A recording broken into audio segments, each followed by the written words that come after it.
Chapter 13. Pramāṇa and Prameya. Late the next afternoon, at the time of Goduli, when the air is thick with the dust clouds raised by the cows returning to the Goshala, Brajanath arrived at Shivasangan. He sat on the raised platform under the dense foliage of the Bakula tree and waited for the elderly Babaji Maharaj. Babaji was waiting in his bhajang kutir, and for some unknown reason Vatsalya Bhav had arisen in his heart towards Brajanath. As soon as a slight sound outside indicated Brajanath's arrival, Babaji came out and, lovingly embracing him, took him into his kutir, which was situated at one side of the courtyard in an arbor of kunda flowers. There he offered him a seat and sat beside him. Brajanath took the dust of Babaji Maharaj's feet on his head. Feeling blessed, he said humbly, "O great soul, yesterday you told me that you would instruct me on Dasha-mula, the fundamental principles of Nimai Pandit's teachings. Kindly bestow this knowledge upon me now." When Brajanath asked this wonderful question, Babaji Mahashai became very happy and said affectionately, "My son, I shall first explain to you the Sutra Shloka of Dasha-mula, wherein the 10 ontological truths of Dasha-mula are set out in a condensed form. You are a scholar, so by proper deliberation you will be able to comprehend the true meaning of this shloka.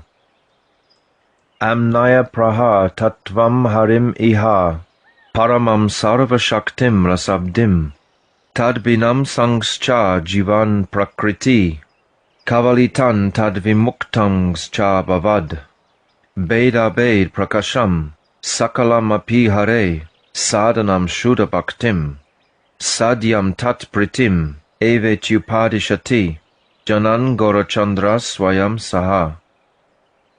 Pramāṇa.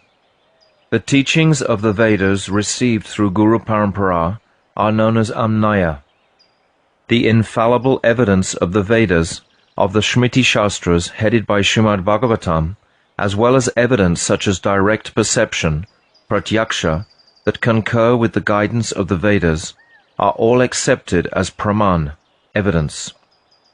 This pramāṇa establishes the following prameyas, fundamental truths. Paramatma. Sri Hari alone is the supreme absolute truth. Sarva Shaktiman. Sri Krishna is the possessor of all potency. Akila Rasamrita Sindhu.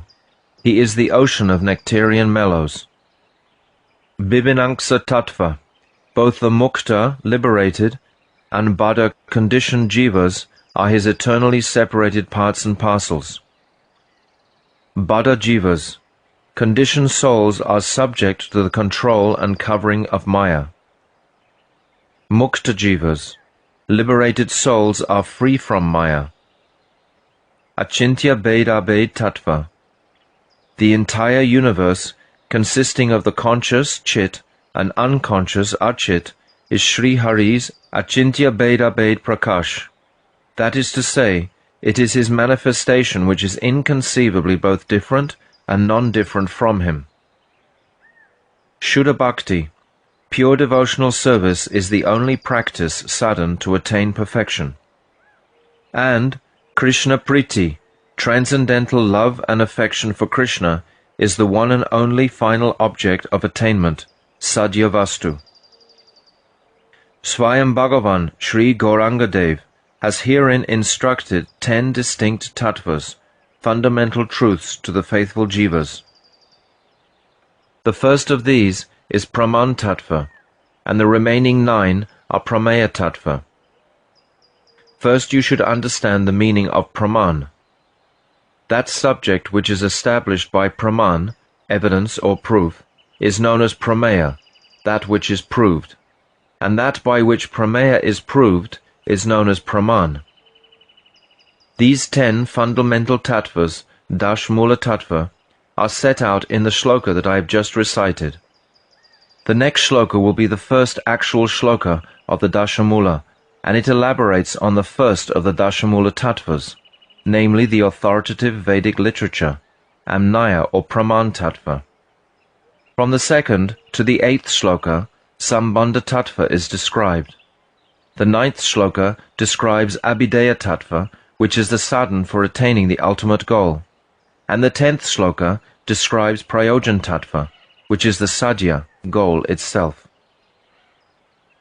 When Brajanath had heard the meaning of the shloka, he said, Babaji Maharaj, I do not have anything to ask now. If any question occurs to me after hearing the next shloka, I will submit it at your lotus feet. Now kindly explain the first shloka of the Dasha-mula. Babaji, very good. Now listen attentively. Svata siddho vedo hari, dayata veda pabritita, pramanam sat praptam pramiti, vishayantan navavidan, tata pratyakshati pramiti, sahitam sadayati na yuktis tarka kya pravishyati, tata shakti rahita. Dasha-mula 1. The self-evident Vedas, which have been received in the Sampradaya through the Guru-parampara by recipients of Sri Hari's mercy, such as Brahmaji and others, are known as Amnaya Vakya. The 9 Prameya tattvas are established by these Amnaya Vakyas with the help of other pramāṇas that follow the guidance of these shastras, such as evidence obtained by direct perception, pratyaksha. Reasoning that is only based on logic is always crippled when evaluating inconceivable subject matters, since logic and argument have no access in the realm of the inconceivable. Brajanath, is there any evidence within the Vedas to show that Brahmaji gave instruction through disciplic succession? Babaji, yes there is. In the Mundaka Upanishad 1.1.1, it is stated, Brahma devanam pratama sambhavuva, vishvasya karta bhuvanasya gopta, sabrahma vidyam sarva vidya pratishtam, atharvaya jeshta putraya praha. Brahmaji, who is the creator of the entire universe and the protector of the worlds, was the first Deva to appear. He gave complete instructions on Brahma Vidya, the basis of all knowledge, to his eldest son Atharva. It is also stated further on in the Mundaka Upanishad 1.2.13, Yenaksharam purusham veda satyam pravachatam tattvato Brahma Vidyam. Brahma Vidya is knowledge that reveals the true Swarupa Parabrahma, the indestructible Purushottam. Brajanath, do you have any evidence that the rishis who compile the Smriti Shastras have given the correct explanation of the Vedas in them? Babaji, evidence for this is given in Srimad Bhagavatam 11.14.3, the crest jewel of all Shastras.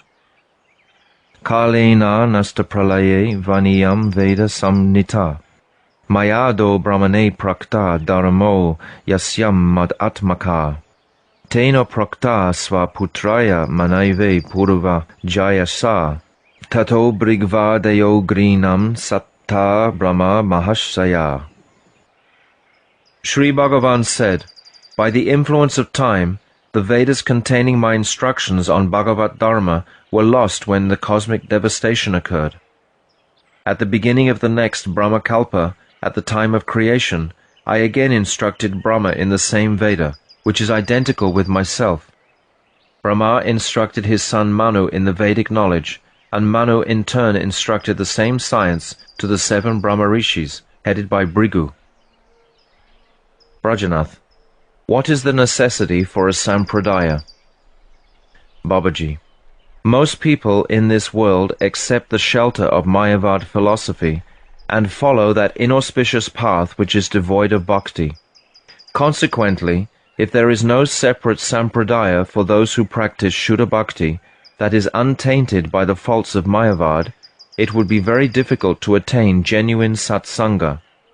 Therefore, it is stated in the Padma Purana, Sampradaya vihina ye mantras te vifala mataha, Shri Brahmarudra Sanaka Vaishnavakshiti Pavanaha. Vaishnavacharyas in the 4 Sampradayas, namely Ramanuja in the Sri Sampradaya, Madhvacharya in the Brahma Sampradaya, Vishnu Swami in the Rudra Sampradaya, and Nimbaditya in the Chatushana Sampradaya purify the whole universe. Diksha mantras not received from the acharyas in one of these four sampradayas will be fruitless. Of these four, the Brahma Sampradaya is the most ancient and has continued through the disciplic succession until the present day. These sampradayas adhere to the system of Guru-parampara, and they have brought the Vedanta and other supremely auspicious literatures unchanged from the most ancient times, and by the potency of the system of parampara, there is not the slightest chance that they have made any change or eliminated any portion. There is therefore no reason to doubt the literature that the Sampradaya has authorized. Sampradaya is an effective and indispensable arrangement, and for this reason the Sat Sampradaya system is continuing amongst saints and sadhus from the most ancient times. Brajanath, are the names of all the acharyas in the Sampradaya available in order of succession? Babaji, only the names of the most prominent acharyas who have appeared from time to time are mentioned. Brajanath, I would like to hear the Guru-parampara of the Brahma Sampradaya. Babaji, listen. Paravyomeshvarasyaschish chisyo Brahma Jagatpati tasya shishyo narado buddh vyasas tasya pasishyatam. Brahma, the master of the universe, is the disciple of Parameshvara, Sri Narayan, and Naraji became the disciple of Brahma. Vyasadeva became the disciple of Naraji. Shuko Vyasyasa Shishyatvam Prapto Jnana Varodhanat Vyasal Labdo Krishna Diksho Madhavacharyo Mahayasa. Sri Sukadev Ji became the disciple of Sri Vyasadeva in order to check the spread of impersonal Gyan. The celebrated Madhavacharya also received Krishna Diksha from Sri Vyasadeva. Narahari became the twice-born Shishya of Madhavacharya. Tasya Shishyo Naraharis Takshishyo Madhavo Dvija Akshobhyas Tasya Shishyo Bhut Chakshishyo Jayatirtika. Madhava Dvija became the disciple of Narahari. Akshobhya was Madhava Dvija's disciple and accepted Jayatirtha as his disciple. Tasya Sisyo Jnana Sindhus Tasya Sisyo Mahanidhi Vidyanidhis Tasya Shisyo Rajendras Tasya Sevakaha. Jnana Sindhu became the disciple of Jayatirtha.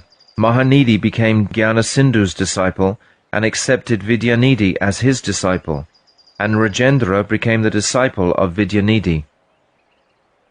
Jayadharmo Munistasya Shishyo Yad Ganamadhyata Srimad Vishnu Puri Yastu Bhakti Ratna Valikritahi.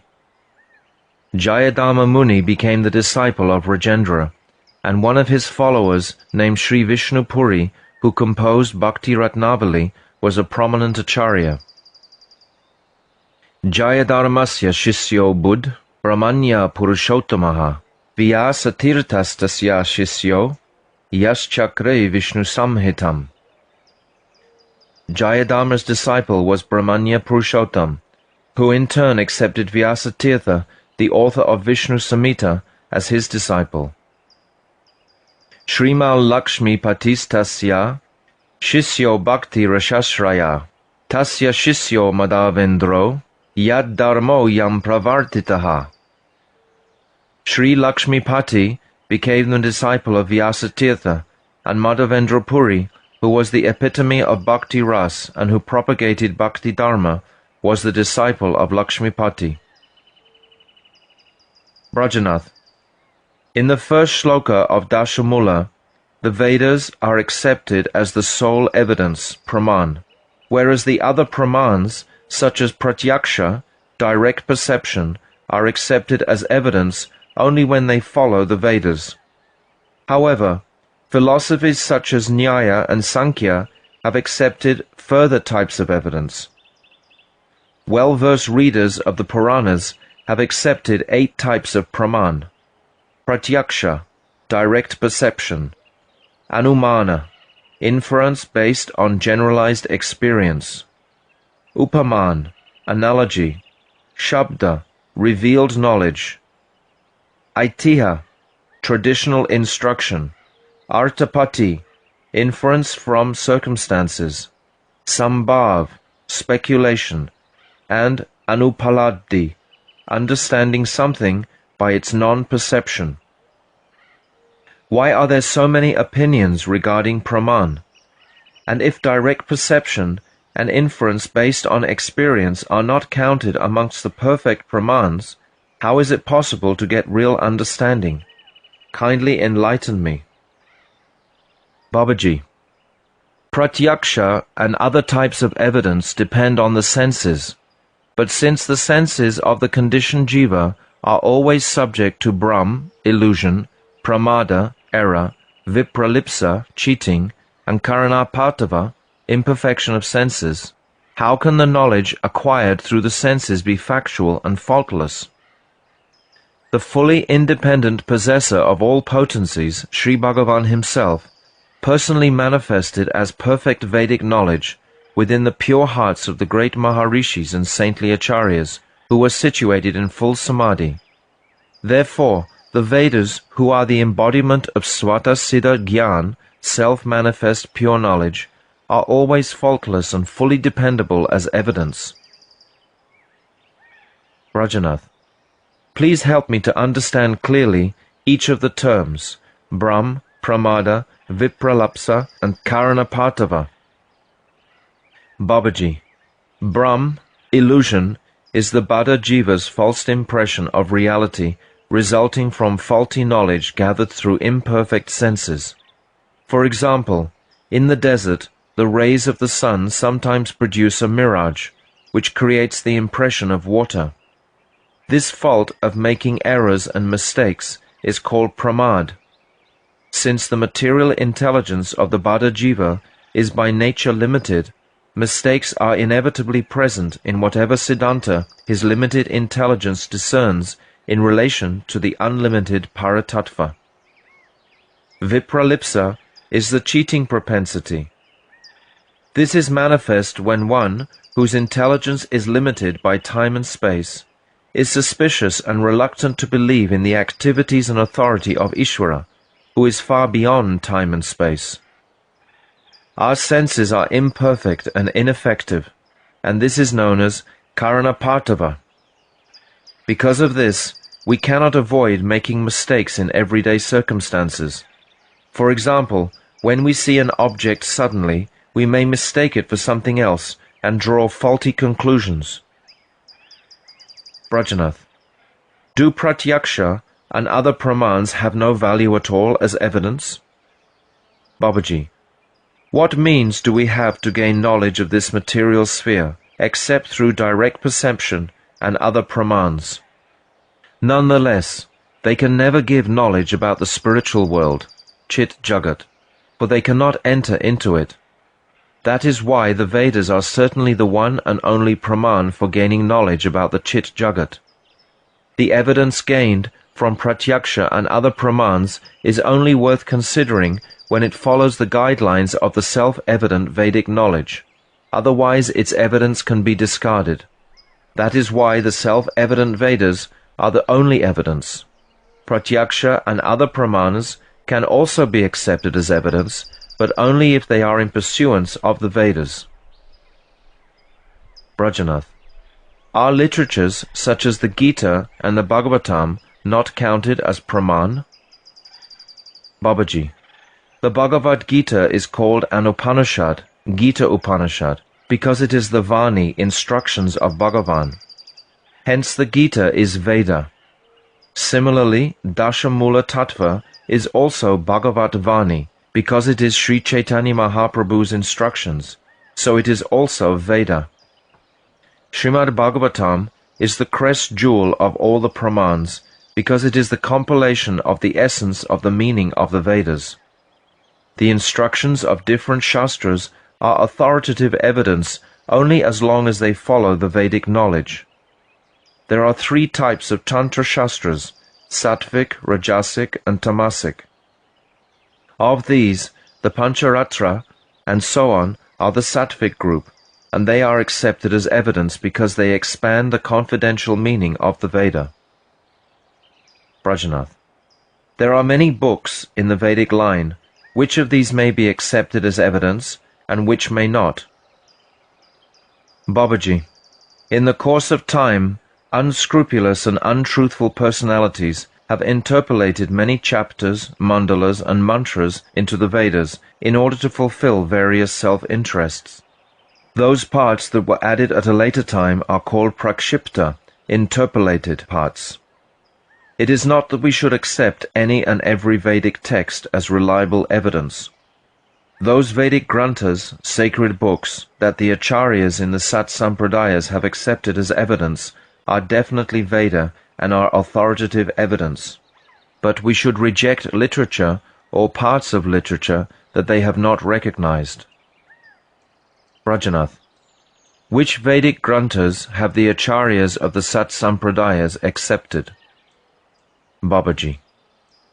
Isha, Kena, Kata, Prashna, Mundaka, Mundukya, Taittiriya, Aitareya, Chandogya, Brihat Aranyaka, and Svetashvatara.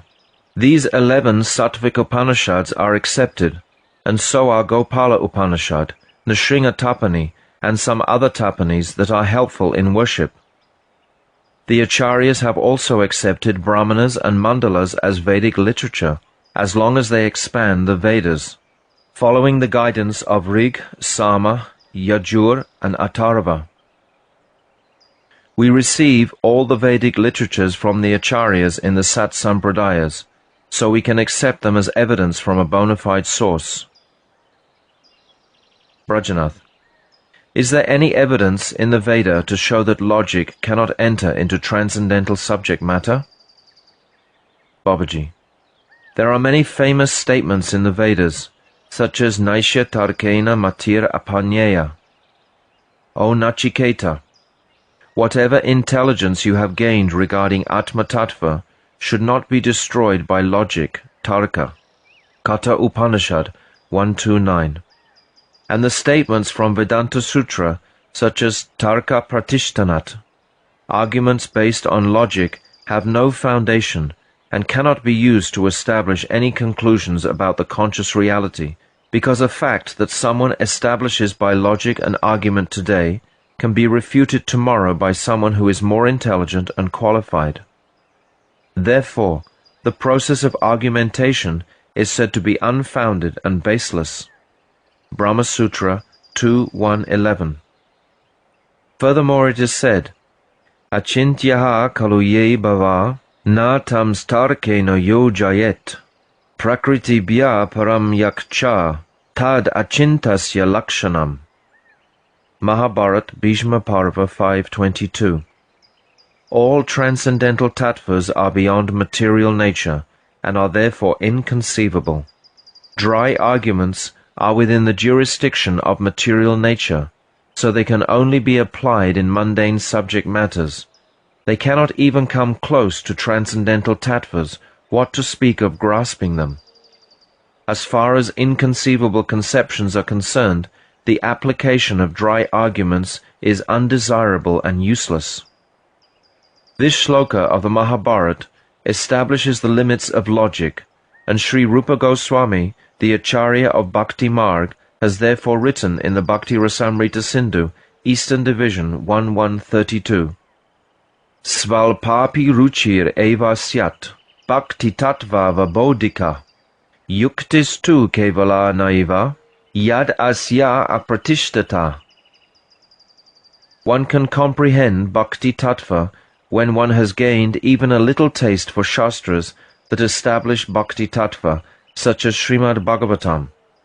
However, one cannot understand this bhakti tattva by dry logic alone, because logic has no basis and there is no end to arguments. Nothing genuine can be ascertained by logic and argument, as this ancient statement proves. Yatneno padito pyatar, kushaler anumatri bihi, abhiyuktatarer anyer, anyataivo papadyate. Any logician can clearly establish any subject matter using arguments, but someone who is more expert in argument can easily refute him. You use logic to establish one Siddhanta today, but a more intelligent and qualified logician will be able to refute it tomorrow, so why would you rely on logic? Brajanath: Babaji, I have fully understood that the Veda, which is to say, knowledge that is swata siddha, self-evident, is Pramāṇa. Some logicians argue against the Vedas, but their efforts are fruitless. Now please be merciful and explain the second shloka of Dasha-mula tattva. Babaji: Haristvekam tattvam vidi Shiva Shuresha pranamitaha Yad evedam brahma prakriti Rahitam tattva anumahaha Paratma tasyam sho jagat Anugato vishva janaka Savairadha kanto nava Jaladakantish chid udaya. Indeed, Sri Hari, to whom Brahma, Shiva, Indra, and other devatas continuously offer pranam, is the only supreme absolute truth. Nirvishesh Brahm, that is devoid of Shakti, is Sri Hari's bodily effulgence. Mahavishnu, who has created the universe and who has entered into it as the indwelling supersoul of all, is simply his partial manifestation. It is that Sri Hari alone, the very form of transcendental reality, Chit Swarup, whose complexion is the color of a freshly formed thundercloud, who is Sri Radha Ballabha, the beloved of Sri Radha. Brajanath: The Upanishads describe Brahman, which is transcendental to affiliation with matter, to be the supreme truth. So what argument or evidence has Sri Gaura Hari used to establish Brahman as Sri Hari's bodily effulgence? Babaji: Sri Hari is certainly Bhagavan, whose true nature has been ascertained in the Vishnu Purana, 6.5.74. Aishvaryasya samagrasya, viryasya yashaya shriya, jnana vairagya yoschaiva, sanam bhaga itingana. Bhagavan is the supreme absolute truth, endowed with 6 inconceivable qualities: complete opulence, strength, fame, beauty, knowledge, and renunciation. Now, there is a mutual relationship amongst these qualities of body, angi, and limbs, anga. The question may arise, which of these qualities is angi, and which are angas? The angi, body, is that within which the angas, limbs, are included. For example, a tree is angi, and the leaves and branches are the angas. The body is angi, and the feet and hand are its angas. Therefore the principal quality, angi guna, represents the body, and to that quality all the other qualities, anga gunas, are arranged as its limbs.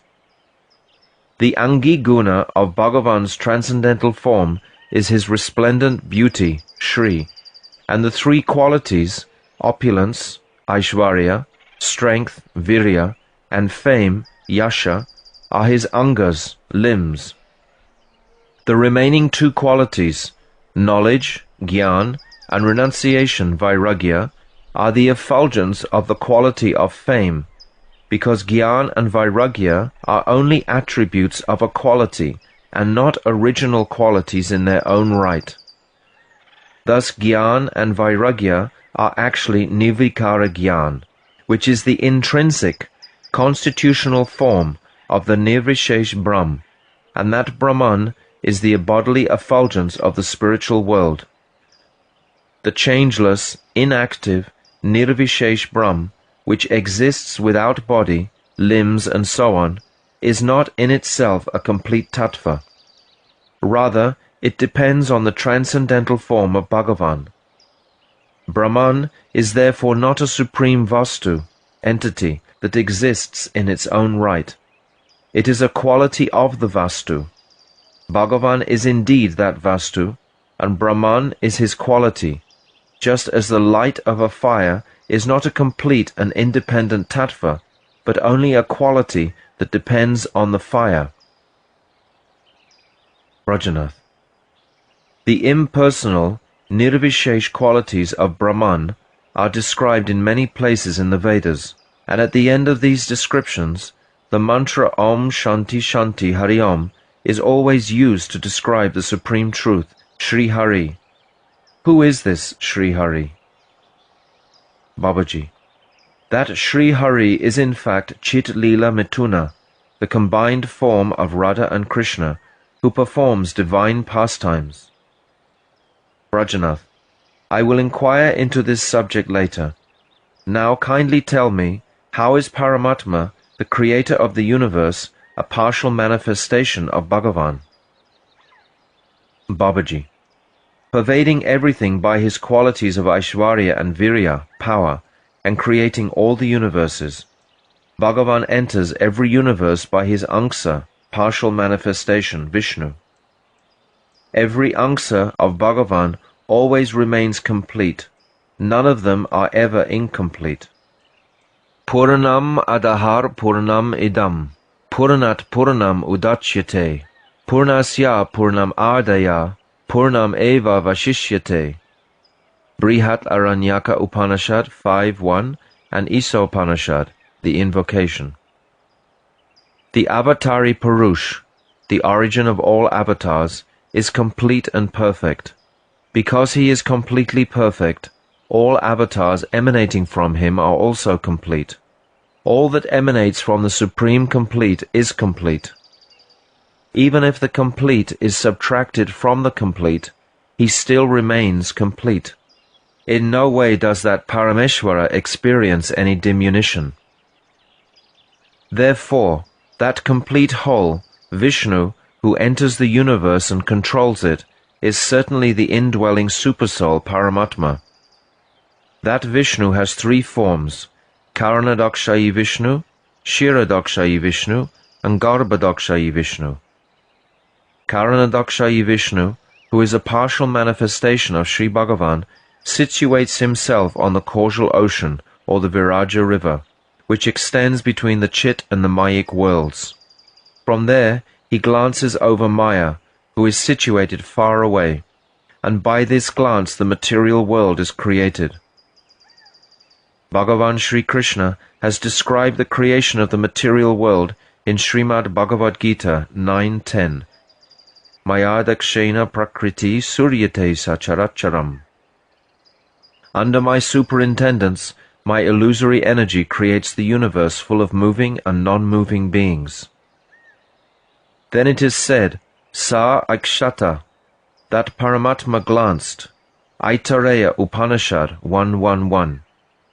Sa Imal Lokan Asrajat, that Paramatma created the universe of moving and non-moving entities after glancing over his Maya, Aitareya Upanishad 1.1.2.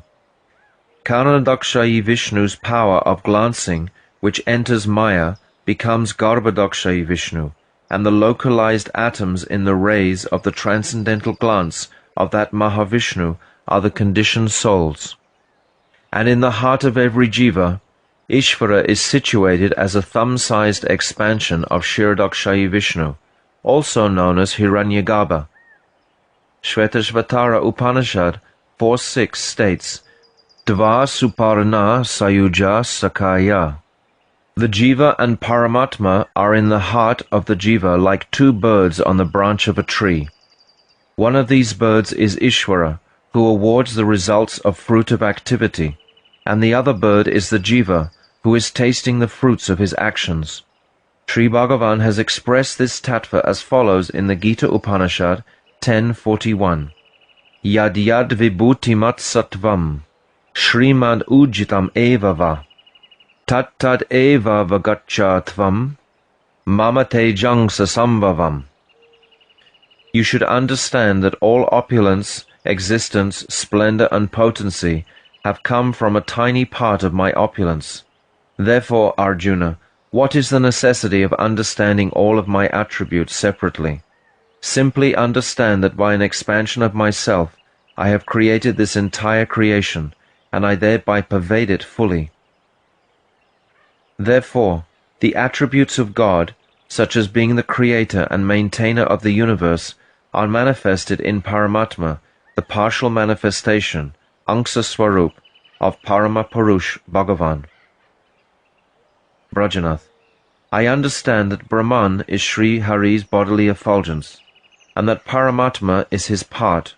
However, what evidence is there that Bhagavan Sri Hari is Krishna himself? Babaji.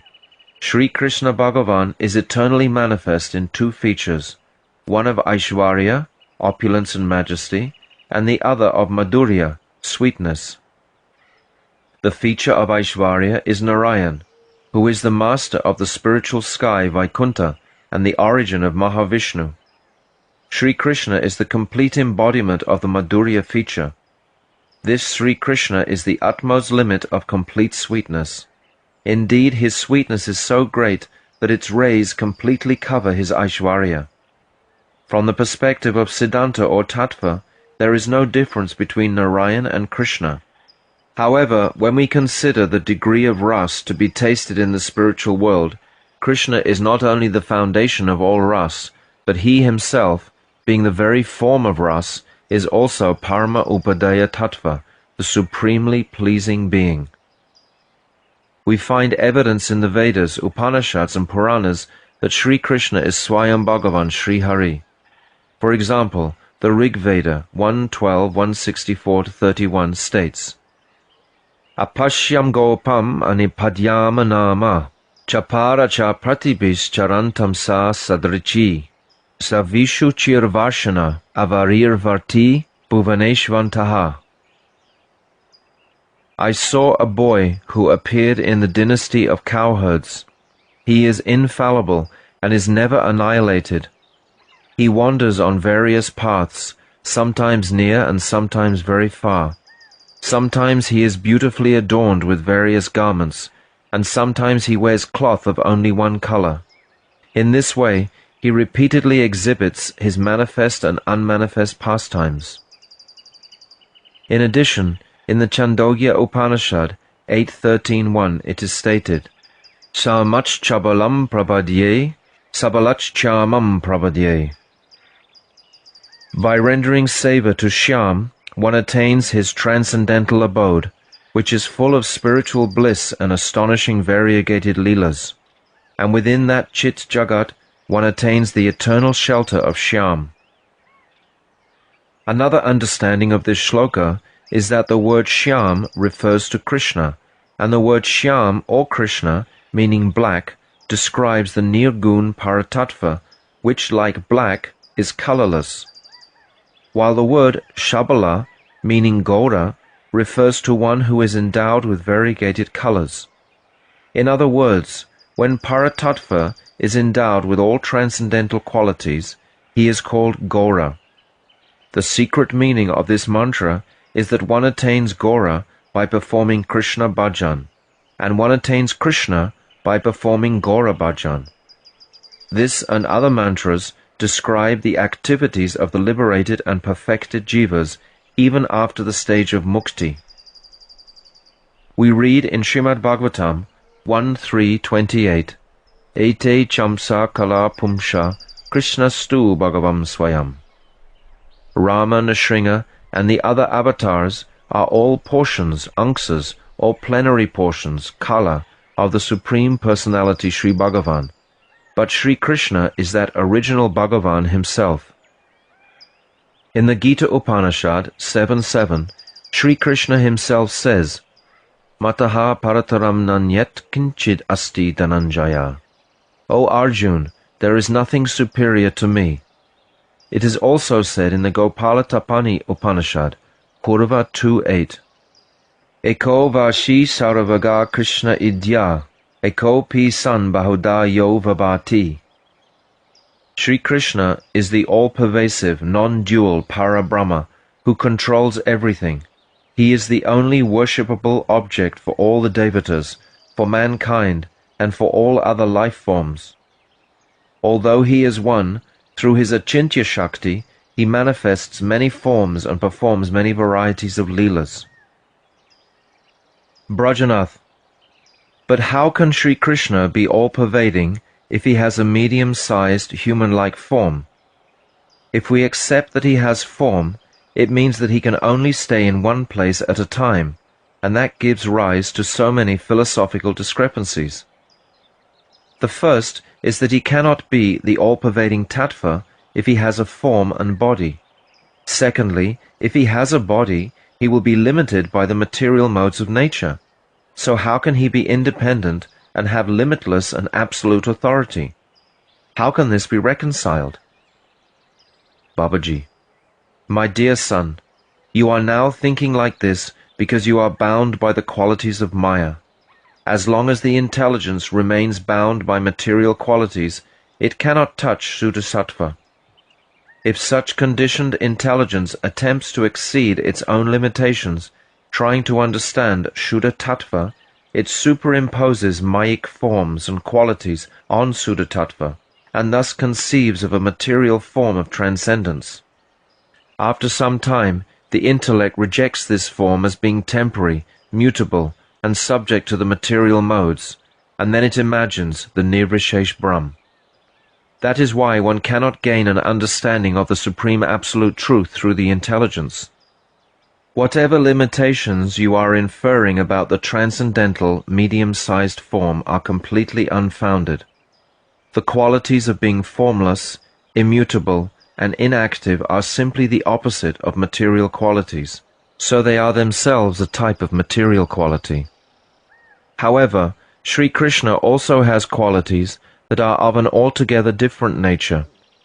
For example, his beautiful blossoming smiling face, his lotus eyes, his beautiful lotus feet, which bestow fearlessness and peace upon his bhaktas, and his spiritual form, which is the pure embodiment of transcendence, with limbs and body just suitable for varieties of playful sports.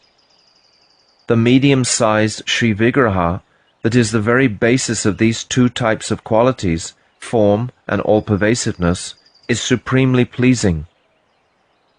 The Narada Pancharatra describes his extreme attractiveness to the mind, and this description is replete with all Siddhanta. Nirdosha guna vigraha atmatantro, nischaitanatmaka sarira gunescha hina, ananda matra karapada mukarodaradi, sarvatra cha svagata, beda vivarjitatma. Sri Krishna's transcendental body is composed of eternity, consciousness and bliss, without even a trace of material qualities. He is not subject to material time or space. On the contrary, he exists fully at all places and in all times simultaneously. His form and existence are the embodiment of absolute non-duality, Advaya Gyan Swarup Vastu. Direction, space, is an unlimited entity in the material world. By material estimation, only a formless object can be unlimited or all-pervading. An entity with a medium-sized form cannot. However, this conception only applies in the material world. In the spiritual world, all objects and their intrinsic natures and attributes are unlimited, so Sri Krishna's medium-sized form is also all-pervading. Medium-sized objects in this material world do not have this quality of all-pervasiveness, but it is charmingly manifest in Sri Krishna's medium-sized Vigraha. That is the supramundane glory of his transcendental Vigraha. Can such glorious attributes be found in the conception of the all-pervading Brahman? Material substances are always limited by time and space. If an entity who is naturally beyond the effects of time is compared to the all-pervading sky, which is limited by time and space, then is not that entity, beyond the influence of time, incomparably greater? Sri Krishna's Braja Dham is none other than the Brahmapura, which is mentioned in the Chandogya Upanishad. This Braja Dham is a completely transcendental reality, and is comprised of all types of transcendental variety. Everything in that place, the earth, water, rivers, mountains, trees, creepers, animals, birds, sky, sun, moon, and constellations, is transcendental and is devoid of material flaws or shortcomings. Conscious pleasure is present always and everywhere, in its fullest form.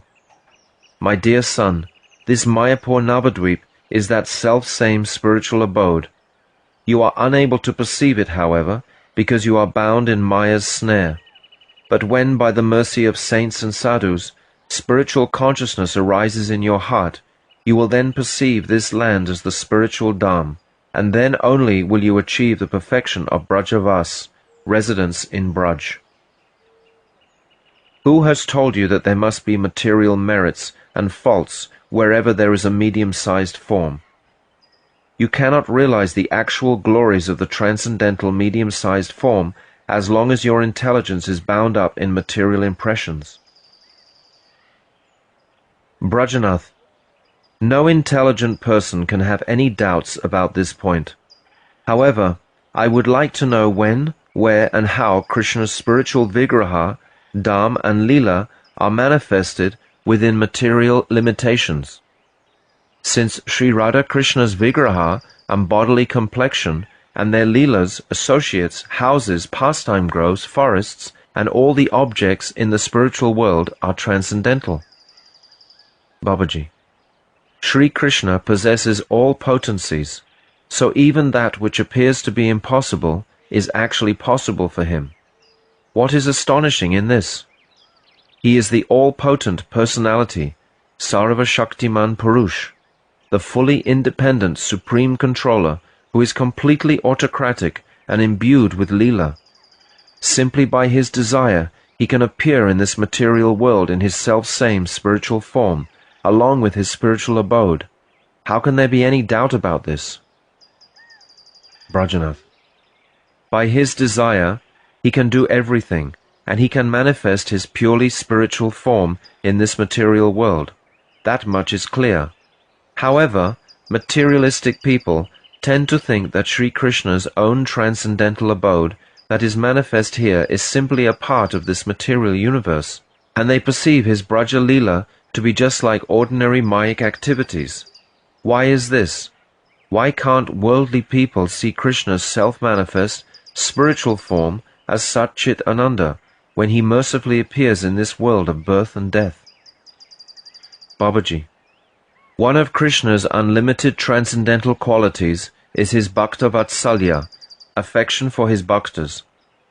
Because of this quality, his heart melts, and through his Hladini Shakti, he bestows upon his bhaktas a type of spiritual potency that enables them to have direct darshan of his self-manifest form and his transcendental pastimes.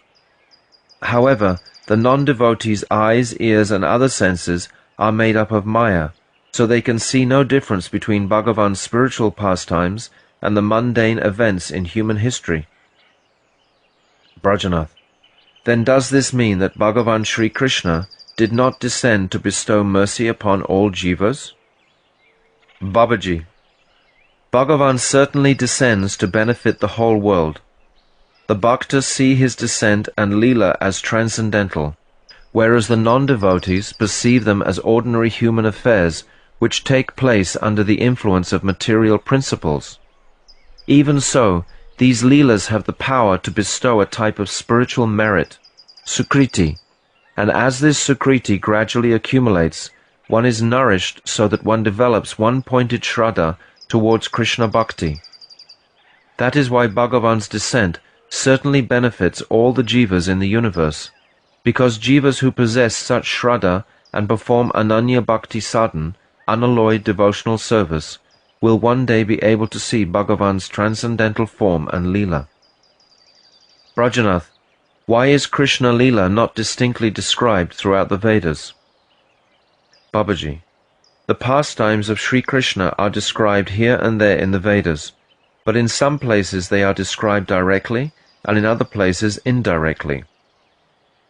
Two types of expressions or tendencies determine the meaning of words in a text: the direct or literal sense avidya, or the indirect and secondary sense, lakshana. These are also called mukhya vritti and gona vritti respectively. The literal sense, abhidha vritti, of the mantra, Shamyak Chabalam Prapadye, in the last section of the Chandogya Upanishad, describes the eternality of ras and the service attitude of the liberated jivas towards Krishna according to their respective rasa. The indirect meaning of the words is called gona vritti, secondary significance. In the beginning of the conversation between Yajnavalkya, Gargi and Maitreyi, Krishna's qualities are described by means of indirect presentation, lakshana vritti, and at the end the super-excellence of Krishna is established by means of direct presentation, mukhya vritti. The eternal pastimes, Nitya Lila of Bhagavan, are sometimes indicated in the Vedas by the direct expression of the words, and in many places the indirect approach describes the glories of Brahman and Paramatma. In fact, it is the pledge of all the Vedas to describe Sri Krishna's glories. Brajanath. Babaji Mahashai, there is no doubt that Bhagavan Sri Hari is Paratattva, but what is the position of the Devatas, such as Brahma, Shiva, Indra, Surya and Ganesh? Please be merciful and explain this to me. Many Brahmanas worship Mahadev as the highest Brahmatattva. I took birth in one such Brahmana family, so I have been hearing and saying this from my birth until now. I want to know the actual truth. Babaji, I shall presently describe to you the respective qualities of the ordinary living entities, the worshipable Devatas and Devis, and of Sri Bhagavan. Through the gradation of their respective qualities, you can easily understand the truth regarding the supreme object of worship. These are the qualities of Sri Krishna, the supreme hero. He is endowed with delightful, charming bodily limbs, endowed with all auspicious characteristics, beautiful, radiant, strong, and eternally youthful, conversant with many kinds of astonishing languages, truthful, a pleasing speaker, eloquent, intelligent, learned, resourceful, expert in relishing mellows, clever, expert, grateful, very firm in his vows, an astute judge of time, place and circumstance, a seer through the eyes of Shastras, pure, self-controlled, steadfast, forbearing, forgiving, inscrutable, sober, equipoised, munificent, virtuous, chivalrous, compassionate, respectful to others, amiable, modest, shy, the protector of surrendered souls, happy, the well-wisher of his bhaktas, controlled by prem, the benefactor of all, the tormentor of his enemies, famous, beloved by all, partial to the side of the sadhus, the enchanter of women's minds, all worshipable, all opulent, superior to all, and the controller.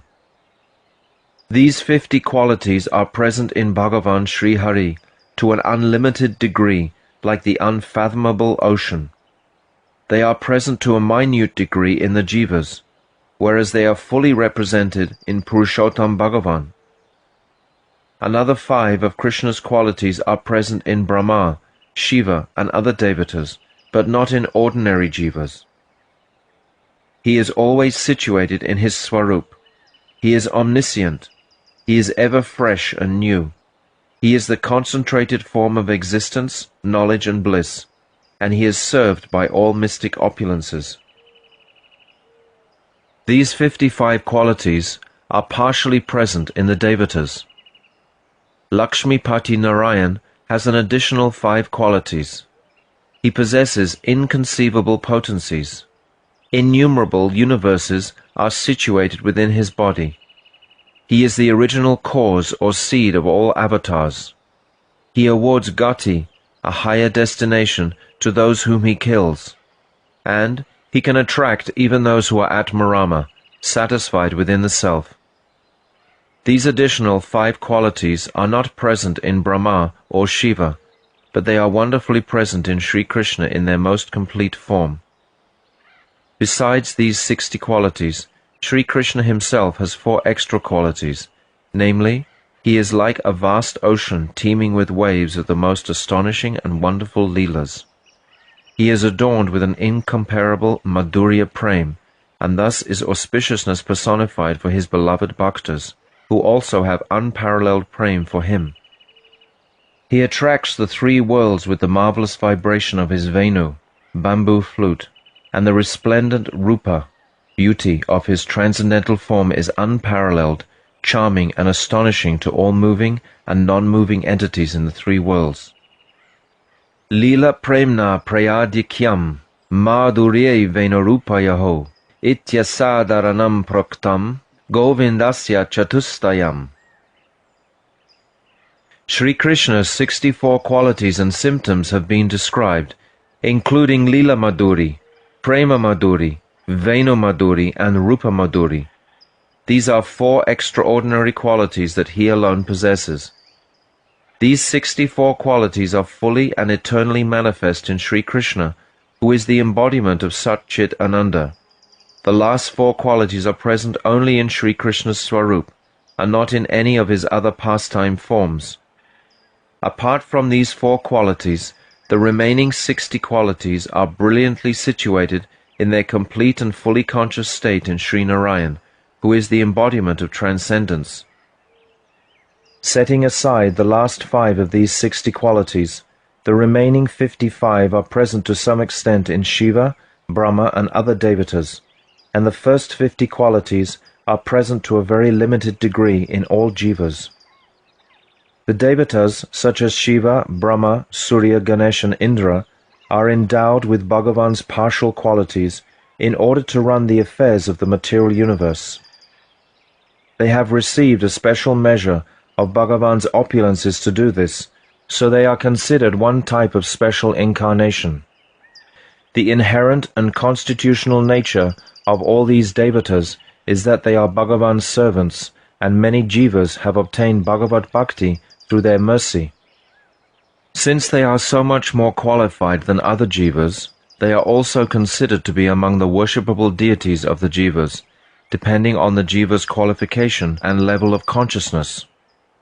Performing their puja is therefore considered a secondary limb of the rules and regulations of Bhagavad Bhakti. They are always worshipped as the gurus of the jivas, for they mercifully bestow upon them one-pointed Krishna Bhakti. Mahadev, the Ishvara of all the Devas, is so complete in Bhagavad Bhakti that he is perceived as non-different from Bhagavad Tattva. Thus ends the 13th chapter of Jaiva Dharma entitled Pramāṇa and Prameya.